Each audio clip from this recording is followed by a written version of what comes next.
અમદાવાદમાં રાજપૂત સમાજે ચોથા સમૂહ લગ્નનું આયોજન કર્યું। રાજપૂત સમાજના 26 નવદંપતીએ પ્રભુતામાં પગલાં પાડ્યા હતા। નાયબ મુખ્યમંત્રી હર્ષ સંઘવી પણ સમૂહ લગ્નમાં ઉપસ્થિત રહ્યા હતા। ભાજપના નેતા અને પૂર્વ સાંસદ વ્રજભૂષણ સિંહ પણ હાજર રહ્યા હતા। આઈ.કે. જાડેજા સહિત અનેક સમાજના આગેવાનો પણ ઉપસ્થિત રહ્યા હતા।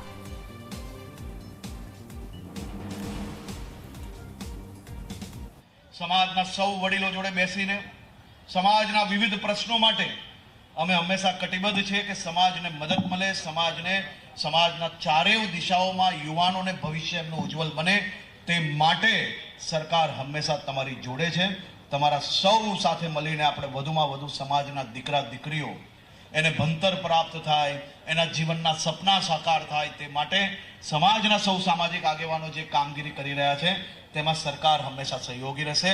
આ સમૂહ લગ્ન એ માત્ર એક જ સામાજિક કાર્યક્રમ નથી, સમાજ દ્વારા સમાજને યુવાનોને પ્રેરણા આપવા માટે બી જે અનેક કાર્ય થઈ રહ્યા છે તે બદલ બી સમાજને ટ્રસ્ટીઓને હું અભિનંદન આપું છું।